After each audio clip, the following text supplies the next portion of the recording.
Hello and welcome to another edition of Saints Talk. Today in the chair beside us is Ryan Ashworth for the baseball team, a pitcher for the baseball team. He has been gracious enough to come in today. It is spring break, and they did have a game late last night, so we're glad he's here joining us today. Thanks for joining us. Thank you. Happy to be here. Well, Ryan, with you in particular, we have a lot to talk about because you certainly have an accomplished career on and off the diamond here at Flagler. Thank you. You're local, somewhat local, out of the Orlando area, Winter Garden, Florida, Yes. right? And you went to West Orange High School. Correct, yeah. So I want to know because there's a lot of stories, different stories. You know, people find out about Flagler, come to Flagler in a lot of different ways. Yeah. We talked to Tabitha, who came from Nigeria. Right. And we have a lot of international players, a lot of domestic players as well. Yeah. But what was it that you found attractive about Flagler? Well, so I found Flagler my senior year of high school, or going into my senior year of high school, and I had friends who talked about it, talked about the Peach Belt Conference, talked about how competitive it was and whatnot, and it was only 2 hours away from home. And so then when I heard about it, I thought we could take a drive up and just see how it is and see what it's like. And so just going into my senior year of high school, and we took the drive. I ended up going to a camp here at Flagler for the baseball program, and I loved it. And so I stayed in contact with the coach, and luckily I was able to find a way to get a spot on the team. It's great. Now, obviously, Flagler has a nice program for that kind of thing that you were doing. In fact, Michael Mayako, when he was here, he was home as an art student and found a niche there, and now produces just fantastic work.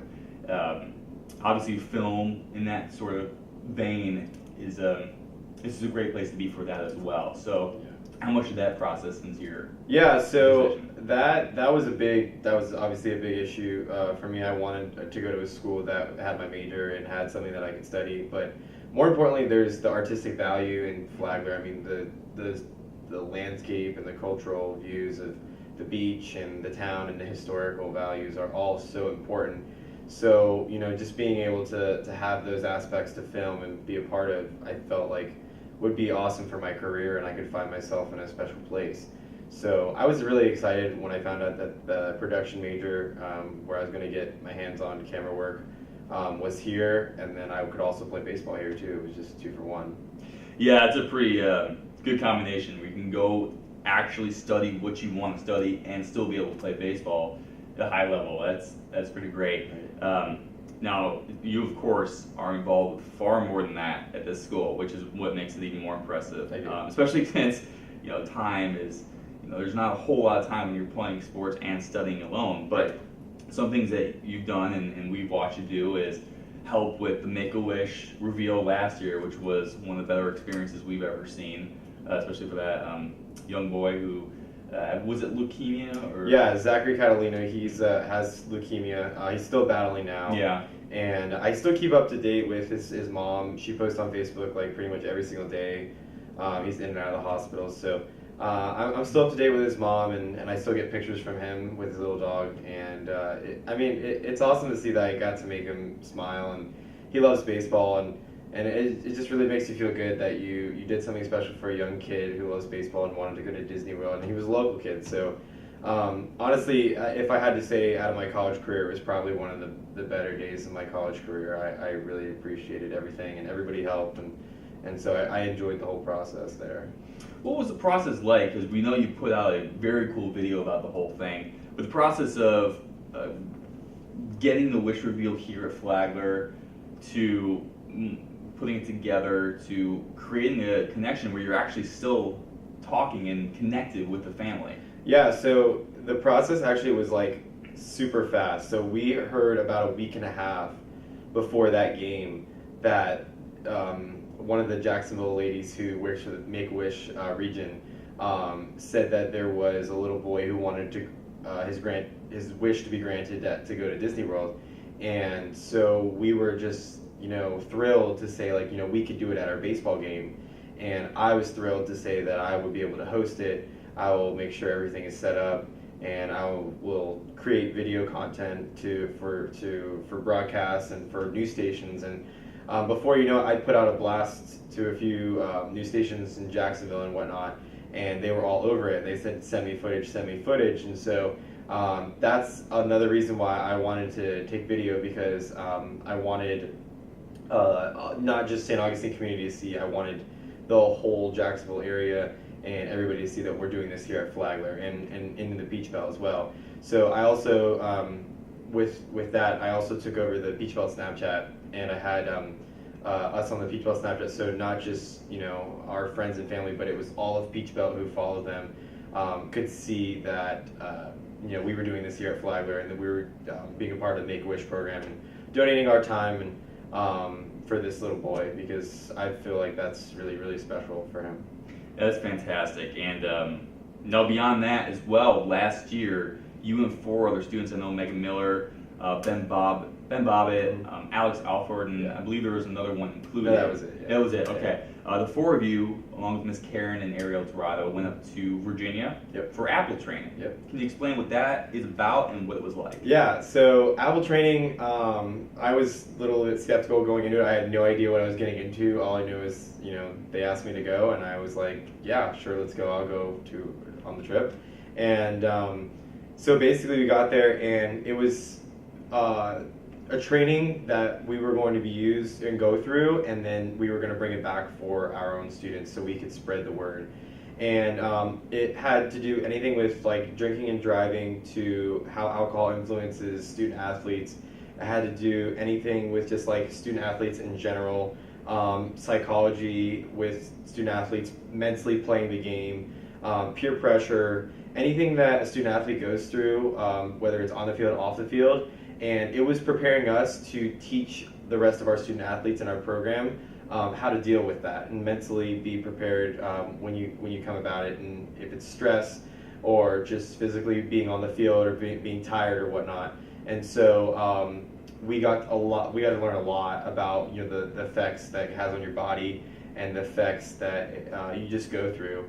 And I was honestly shocked just being there and figuring out, you know, what's good for you, what's not good for you. And so I was really happy to bring it home and to show my fellow peers like what the implications are. But more importantly, we adapted a program that we've created called the FAM program.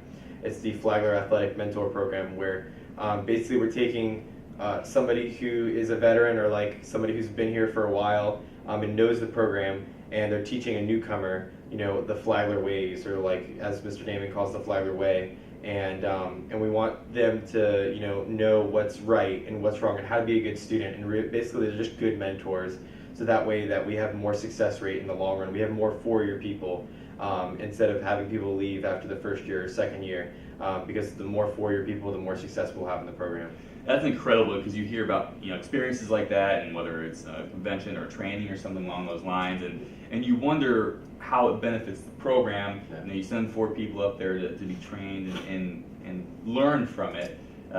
You wonder if that's something that's going to stick with a program or at the life department or something. So it's amazing that you've taken that, brought it back here, and figured out a way to down the road still make it important. Yeah, and I feel like it's really important for this program. I think, you know, any new ways that we can, you know, try to figure out how to implicate this program, I think it's worth a shot. And so we've had a lot of success, you know, in our first year. We've only been doing it for a year now, and I feel like you know, we're going to have a lot more success with 4-year people coming into the program. That's great. Now let's turn to the diamond a little bit. Your sophomore year, you were ranked 9th in the nation in fewest walks allowed per 9 innings, just over 1 a game. Junior year, made 14 appearances with 12 starts, tossed 3 complete games, including fanning a season best 7 against Francis Marion, and then you went the distance against number 23 ranked North Georgia. I want to talk about your pitching style, because there are a lot of different kind of pitching styles. You know, whether it's a starting pitcher, they're obviously going to be different from a middle reliever to a closer, but even starting pitchers have different styles. But one thing that you have that works very well for you, and I think a lot of pitchers, is keeping walks down. How important that is to you? Yeah, I think keeping walks down is probably the most important thing in the game as a pitcher.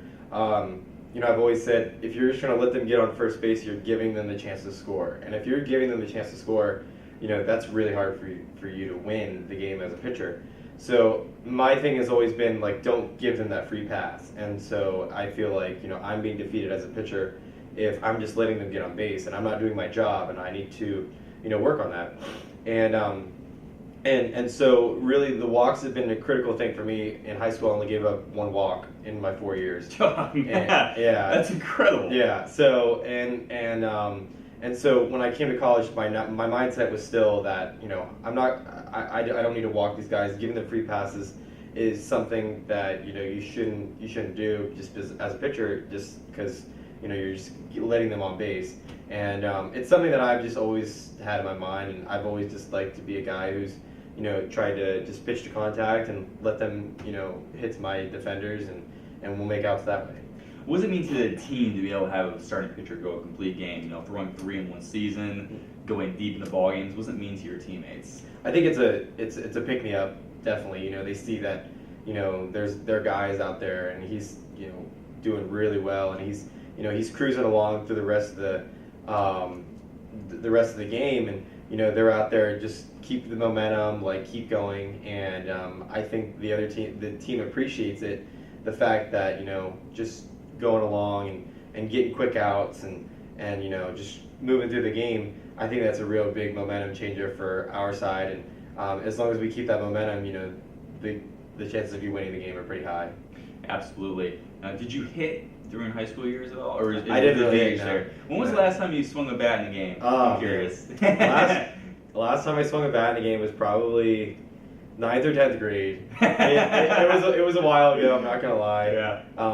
I've really focused more on pitching since probably like 9th or 10th grade, and I always joke around with Coach Barnett or Coach Pelkey, like I'll go swing the bat, like I'll go up there and hit, like.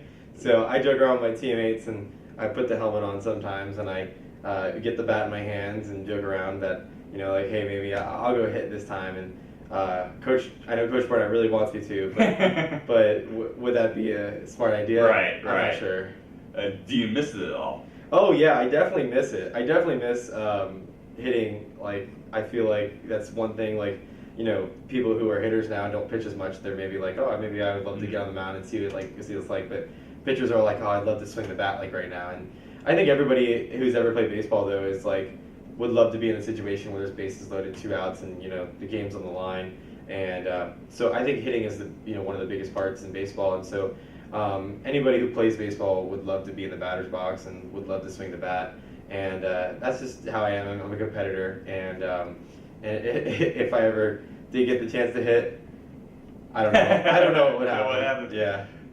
Now, a philosophical question, because the DH is not, or the DH will be around in the National League before we know it. Yeah. How do you feel about that?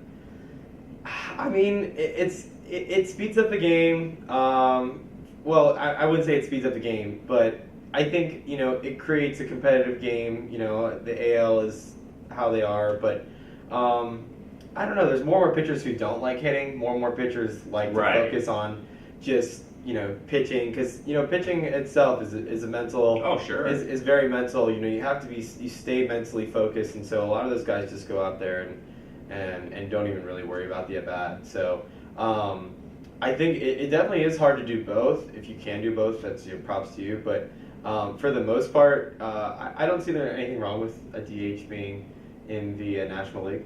See, I'm with you, because for a long time I was like, no, you can't do it, and you keep them separate. Yeah.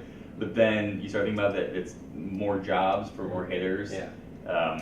It's also, pitchers get paid so much money these days, and it's not like they're working with hitting coaches. Right. So right. It just doesn't make a whole lot of sense. So I agree with you on that.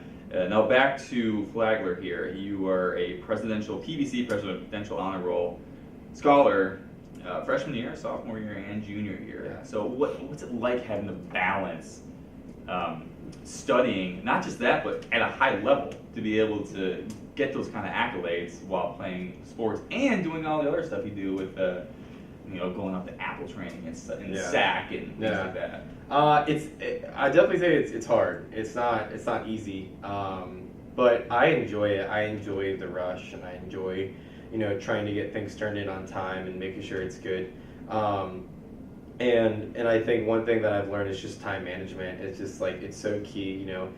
what you decide to do in your off time is your choice, and I've really just kind of figured that out since I've been here, and the fact that time is of the essence, and you really should just figure out what you should do with your time, and from there value what's more important is doing this or doing studying or working on a project. And most of my assignments are usually projects or films or videos, and or graphics or something like that, and which is hard because as some of my peers, they're business majors who can study on the bus and can study their textbook and go through the problems and be ready for a test. But as for me, most of my assignments are projects, like I said, and I can't film a video on the bus. On a darkened bus on a dark 1 bus. o'clock a.m. coming back from Georgia. Exactly, yeah. So I have to figure out, if I were leaving on Thursday or Friday, I only have a certain amount of days to get the project done before,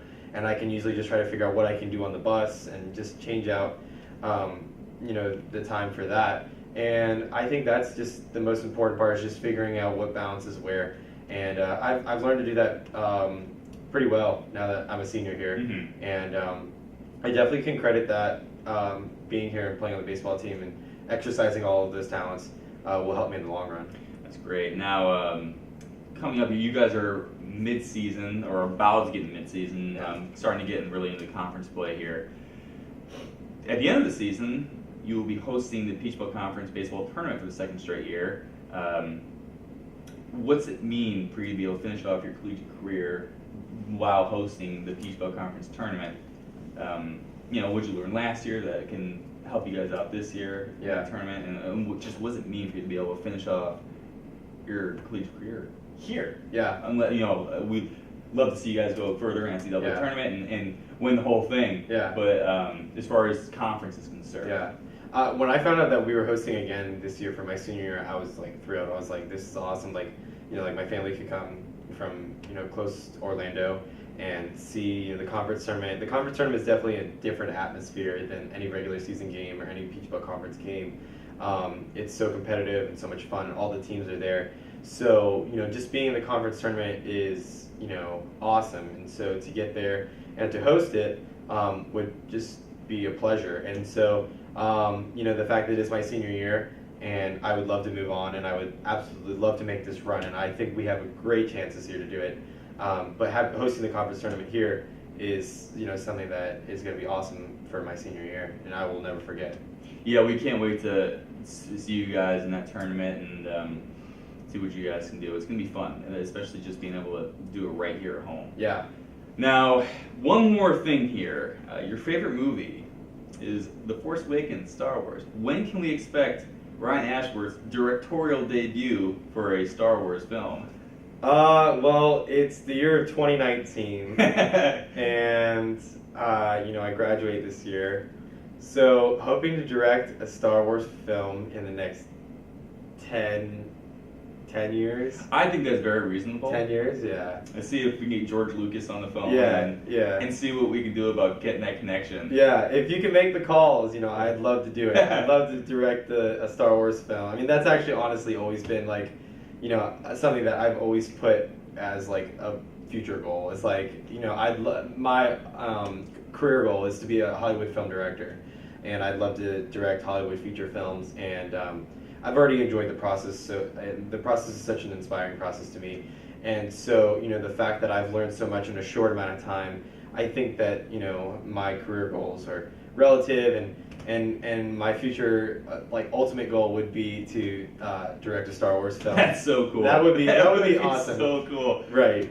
Now, as somebody who's so immersed in film, I could ask somebody, just a friend or something, what do you think about the movie? But you, who is, about directing, about videography, audio, things like that. What do you like about that movie the most, or did you just like the story?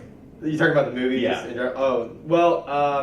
The movie when it came out was such a huge hit. It was literally oh my gosh, this is the new awakening of Star Wars. And so I felt like it was such a disruption in the cinema history that everybody had to go see it. And the director, J.J. Abrams, he's my favorite director of all time. And he's done so many great movies, and I'm so inspired by his work ethic and how he works. And everything that he does. And so it was so inspiring to see that, like, after such a long time of Star Wars being the biggest thing, that they've brought it back and that they've created this new idea for The Force Awakens, like they have. And the script and everything, they've brought back some of the old guys, but are creating a new generation. And I think the whole process is so awesome to me. And so when I saw the movie, I've probably seen the movie, and I'm not joking, probably over 85 times. Woo! I've seen it, yeah. That's impressive. I can pretty much recite, like, if I'm watching the movie, I can recite pretty much everything. How many times in theaters? In theaters, I saw it 4 times. Okay, that's still impressive. Yeah, I saw it 4 times in theaters, and then I bought the. Did you just have it on loop or something? Yeah, yeah. Your apartment house? Well, I was working at a job right after it came out, and when I was working on a job in the hotel, in the lobby that I was playing it, they would play it all the time. So I would just be working there, and I would just be watching it. And it was my favorite movie, so I never complained. Right. But I learned the bonus features, and like I would literally watch the bonus features of like how J.J. Abrams directed the film, and like what he did with the script, and like how he chose the cinematography, and like I watched his lens flares that he used, and some of the special effects, and how he like wanted to create real world stuff with it. And so I was so inspired just by the process, and like I just enjoyed just watching the bonus features and the films like back to back to back, and I just think it's awesome, and I love how they bring them back nowadays, and just keep going on. And so yeah, so someday an ultimate goal, the highest achievement for me would probably be directing a Star Wars film. Well, I'll tell you what, we cannot wait for the rest of the season, see what you guys do. We cannot wait for the Peach Belt Conference Tournament, which we will be hosting. And we cannot wait. It is about 11:40 on this Wednesday, and what month are we? March. We can't wait for 10 years from now to see your directorial debut with Star Wars. And I don't know what it's going to be called yet, but we're looking forward to it. What would you name it if you could? Man, I would probably name it Star Wars: The Last Rebellion. Oh, I like that. I don't know. That's just off the top of my head. But off the top of your head, that's incredible. It just rolls off the tongue. And can you imagine, just on the poster, Star Wars: The Last Rebellion. Directed by Ryan Ashworth. Directed by Ryan Ashworth.